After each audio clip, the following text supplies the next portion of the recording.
सुन ले राम कहानी।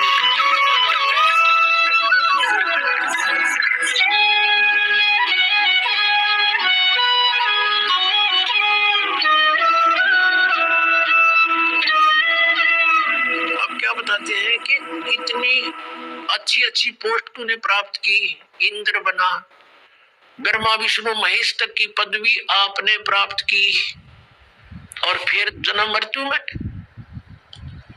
जैसे ये ब्रह्मा कुमारी पंथ है, श्री लेखराज ये सुनार का काम करता था बंबई में, और वहां कोई सत्संग हो रहा था, इनके गुरु सत्संग कर रहे थे। एकदम इसमें कोई और आत्मा आएगी जो कभी किसी जन्म में वो कोई शिव पद पर रहा था, और वो एकदम बेहोश हो गया, जो आंख लाल लाल होगी, फिर बोलने लगा शिव हम, मैं शिव हूं, मैं शिव हूं, बहुत बोले। अब जैसे बताओ, एक बार एक गांव का सरपंच मर गया, भूत बन गया, और वो आके किसी में प्रवेश करके बोले और बैठ के कुर्सी पर होगा, मैं सरपंच हूँ फलाना, आओ इधर कराओ साइन मेरे। अब वो अब भी अपने आप को सरपंच मान रहा था, नहीं एक अडंगा और पैदा कर दिया ब्रह्मा कुमारी वाला पंथ। अब भगवान आवे और दूसरे में बोलेगा, वो मैया बोलने लग गया बुढ़िया में। भगवान ने किसी के बॉडी की जरूरत नहीं है, उसका लेकर उसको बोले तो काल का विधान है, स्वयं भी ऐसे ही बोलता है, और इसके देवता भी ऐसे ही किसी में प्रवेश करके बोलते हैं। अब प्रश्न चल रहा है कि हम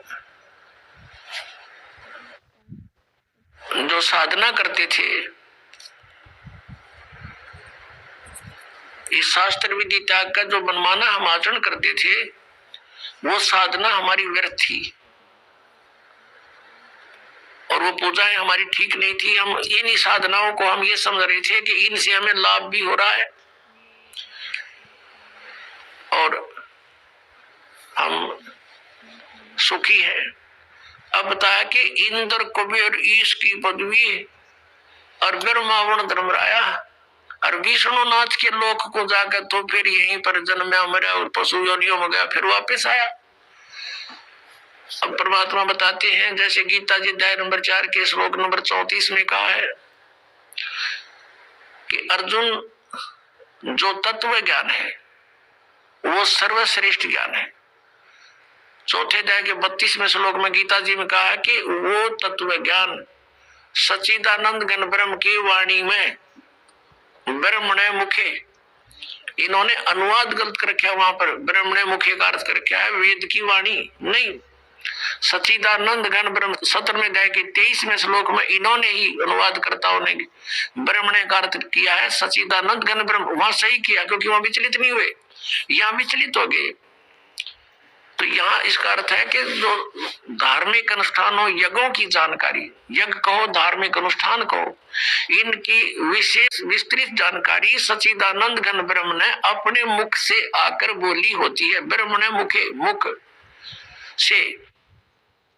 और उस वाणी में जो कुछ लिखा है विस्तृत वर्णन, वो तत्व ज्ञान है, और उस तत्व ज्ञान को तत्वदर्शी संतों के पास जाकर समझ। चौथे अध्याय के 32 और 34 का निष्कर्ष है ये।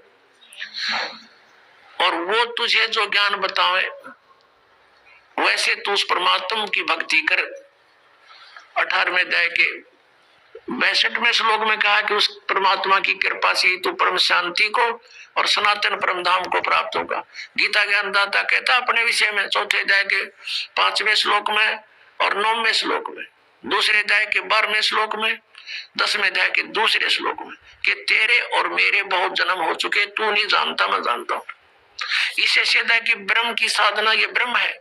और 8वें अध्याय के 13वें श्लोक में कहता है मेरा ओम मंत्र है, नथिंग नाम के जाप से करने से साधक भी जन्म, भगवान भी जन्म मृत्यु में, प्रभु भी, स्वामी भी। इसलिए ये कह रहा है कि उस तत्व ज्ञान को जानने वाले तत्वदर्शी संत को खोज, फिर वो बताओ वैसे साधना कर। 15वें अध्याय के 1 से लेकर 4 में स्पष्ट किया है कि तत्वदर्शी संत वो होगा जो उल्टे लटके संसार रूपी वृक्ष के सभी विभागों को पत्तों सहित बता देगा, जानता है। उसके पश्चात परमेश्वर के उस परम पद की खोज करनी चाहिए। 15वें अध्याय के 4 श्लोक में कहा है, उस परमेश्वर के परम पद की खोज करनी चाहिए, जहां जाने के बाद साधक फिर लौटकर कभी संसार में नहीं आते।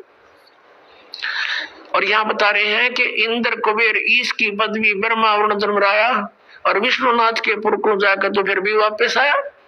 ये क्या साधना खा करी तुमने? कहते तुमने वो वास्तविक way of worship, real way of worship नहीं प्राप्त हुई।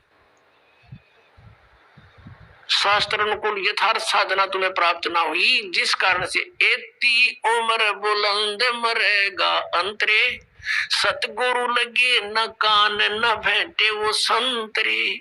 किस कारण से तुम ऐसे जन्म मृत्यु में लंबी लंबी उम्र पाकर भी भटक रहे हो कि तुम्हें वो तत्वदर्शी संत नहीं मिले। यजुर्वेद अध्याय नंबर 40 के श्लोक नंबर 10 से लेकर 13 तक स्पष्ट किया है कि कोई तो परमात्मा को जन्म लेने वाला संभवात कहता है और कोई असंभवात के जन्म नहीं लेता, निराकार है। कहते ये यथार्थ ज्ञान भी कि भगवान कैसा है, कैसे आता है, कैसे जाता है, क्या करता है, वो तत्वदर्शी संत बताओगे, उनसे सुनो। तो गीता ज्ञानदाता और वेद ज्ञानदाता एक है, वो ब्रह्म है, यहाँ भी ब्रह्म है। यजुर्वेद अध्याय नंबर 40 के मंत्र 15 में वेद ज्ञानदाता कहता है कि मेरा एक ओम नाम है, ओम करतु समर किलबे समर करतुम समर। ओम नाम का जाप काम करते करते शमन करो, विशेष कसरत के साथ शमन करो और मनुष्य जीवन का परम कर्तव्य जान के इसका शमन करो। इससे क्या होगा कि वायु अनिलम अमृतम अधिदम भस्मांतम शरीरम। जब तू शरीर छोड़कर जाएगा, तेरा शरीर नष्ट होगा, तब तुझे इस ओम से मिलने वाला अमर पद यानी ब्रह्मलोक प्राप्त हो जाएगा। यजुर्वेद 40वें अध्याय के 17वें श्लोक में स्पष्ट कर दिया। 40वां अध्याय अंतिम अध्याय है यजुर्वेद का और 17वां मंत्र अंतिम लास्ट मंत्र है। इसमें स्पष्ट कर दिया, वेद ज्ञानदाता कहता है कि वो परमात्मा तो परोक्ष है, वो तो गुप्त है। जैसे उल्टे लटके हुए संसार रूपी वृक्ष को जड़ तो ऊपर है और तीनों शाखा नीचे है। 15वें अध्याय के 1 से 4 में कहा है। अब जैसे पृथ्वी से बाहर पेड़ दिखाई देता है तो जड़ें परोक्ष होती है, गुप्त होती है, बाहर का हिस्सा पेड़ कहलाता है। ऐसे बताया है कि वो 40वें अध्याय के 17वें श्लोक में यजुर्वेद में कि वो परमात्मा पूर्ण परमात्मा तो ऊपर परोक्ष है, गुप्त है, और मैं ब्रह्म हूँ, मैं ब्रह्म लोक में रहता हूँ, मेरा ओम नाम है।